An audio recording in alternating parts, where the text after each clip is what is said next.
Good morning my यार loving student. प्यारे बच्चों, जैसा कि आप जानते हैं कोरोना वायरस के कारण लगातार विद्यालय में कक्षाएं बंद चल रही हैं। इसी क्रम में प्रतिदिन आप ऑनलाइन क्लासें ज्वाइन कर रहे हैं। तो आज हम कक्षा 11 भौतिक विज्ञान में भौतिक नियमों की प्रकृति के बारे में पढ़ेंगे। सभी बच्चे अपनी नोट्स भी तैयार करते चलें। बहुत रिपीट करके हम बता रहे हैं, आप लिख भी सकते हैं।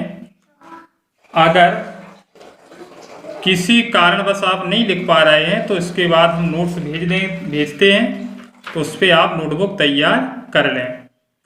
और ये सारे वीडियो आप YouTube पर भी देख सकते हैं, जिसकी लिंक आपके व्हाट्सएप नंबर पर पहुंच जाएगी। तो देखते हैं भौतिक नियमों की प्रकृति क्या होती है। भौतिक नियम की प्रकृति, भौतिकी का क्षेत्र अत्यधिक व्यापक है। इसमें हम अत्यंत सूक्ष्म नाभिकीय दूरियों से लेकर अत्यधिक विशाल खगोलीय दूरियों का अध्ययन करते हैं। विभिन्न भौतिक परिघटनाएं विभिन्न बलों द्वारा नियंत्रित होती रहती हैं। विभिन्न विधियों द्वारा नियंत्रित होती रहती हैं। यहाँ तक हम ये समझ सकते हैं कि एक जो छोटी दूरी से लेकर और विशाल दूरी तक की सारी विधियां कि जो दूरियों का अध्ययन करते हैं, वो एक जो विभिन्न भौतिक परिघटनाएं विभिन्न बलों द्वारा नियंत्रित होती हैं, जिसमें कुछ भौतिक राशियां समय के साथ परिवर्तित होती हैं, जबकि कुछ अन्य भौतिक राशियां जो कि प्रकृति की संरक्षित राशियां कहलाती हैं, निश्चित शर्तों के अंतर्गत नियत रहती हैं। एक बार फिर समझ लें, भौतिक का क्षेत्र अत्यधिक व्यापक है। इसमें हम अत्यंत सूक्ष्म नाभिकीय दूरियों से लेकर अत्यधिक विशाल खगोलीय दूरियों का अध्ययन करते हैं। विभिन्न भौतिक परिघटनाएं विभिन्न बलों द्वारा नियंत्रित होती हैं, जिसमें कुछ भौतिक राशियां समय के साथ परिवर्तित होती हैं, जबकि कुछ अन्य भौतिक राशियां जो कि प्रकृति की संरक्षित राशियां कहलाती हैं, कुछ शर्तों के अंतर्गत समय के साथ नियत रहती हैं। इन निश्चित शर्तों के साथ ये जो कथन होता है, उसे हम संरक्षण नियम कहते हैं।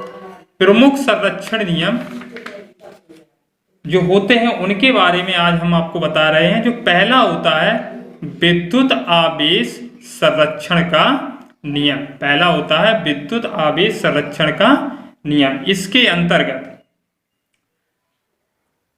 विद्युत आवेश को ना तो नष्ट किया जा सकता है और ना ही उत्पन्न किया जा सकता है। अर्थात जो आवेश होता है उसको ना तो हम नष्ट कर सकते हैं और ना ही हम उसको उत्पन्न कर सकते हैं। केवल एक वस्तु से दूसरी वस्तु में स्थानांतरित किया जा सकता है। जैसे जब हम किसी एग्जाम्पल के तौर पर ले लें, अगर हम किसी पेन को जो अनावेशित है और बालों से रगड़ें, तो उसमें बालों के द्वारा जो आवेश होता है वो पेन में उत्पन्न हो जाता है। तो वहां पर आवेश पेन में जो होता है तो उसमें वो कम हो जाता है। दूसरा, ऊर्जा संरक्षण का नियम। इसके अंतर्गत संरक्षी बलों के अधीन किसी वस्तु की कुल यांत्रिक ऊर्जा अर्थात उसकी गतिज ऊर्जा एवं स्थितिज ऊर्जा का योग संरक्षित रहता है। संरक्षी बलों के अधीन किसी वस्तु की कुल यांत्रिक ऊर्जा अर्थात उसकी गतिज ऊर्जा एवं स्थितिज ऊर्जा का योग संरक्षित रहता है। मतलब अगर उसकी स्थितिज ऊर्जा बढ़ेगी तो उसकी गतिज ऊर्जा कम होगी, और अगर गतिज ऊर्जा बढ़ेगी तो उसकी स्थितिज ऊर्जा कम होगी, क्योंकि दोनों का योग समान होगा।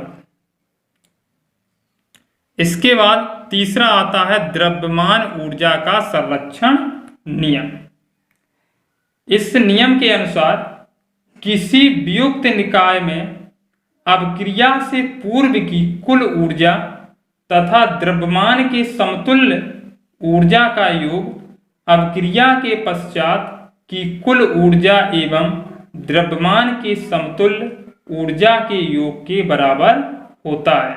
एक बार फिर समझ लें, किसी वियुक्त निकाय में अभिक्रिया से पूर्व की कुल ऊर्जा तथा द्रव्यमान के समतुल्य ऊर्जा का योग अभिक्रिया के पश्चात की कुल ऊर्जा एवं द्रव्यमान के समतुल्य ऊर्जा के योग के बराबर होता है।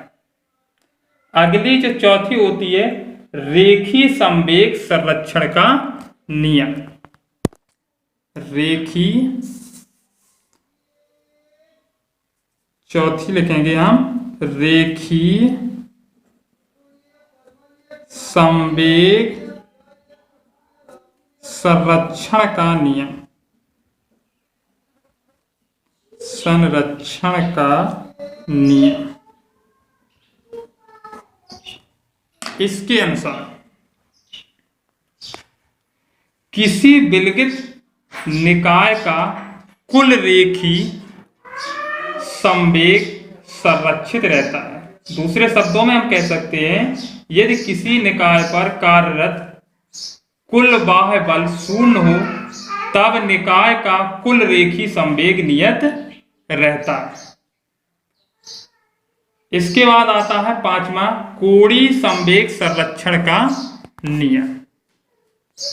कोणीय संवेग संरक्षण का नियम इसके अनुसार यदि किसी निकाय पर कार्यरत कुल बाह्य बल आघूर्ण शून्य हो तब निकाय का कुल कोणीय संवेग संरक्षित रहता है। होता है कोणीय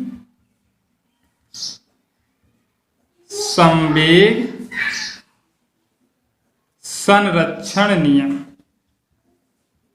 कोणीय संवेग संरक्षण नियम इसके अनुसार एक बार फिर समझ लें, यदि किसी निकाय पर कार्यरत कुल बाह्य बल आघूर्ण शून्य हो तब निकाय का कुल कोणीय संवेग संरक्षित रहता है। इस प्रकार हमने ये जो भौतिक नियमों की जो प्रकृति होती है, इसमें जो संरक्षण के नियम होते हैं उसके बारे में आज पढ़ा।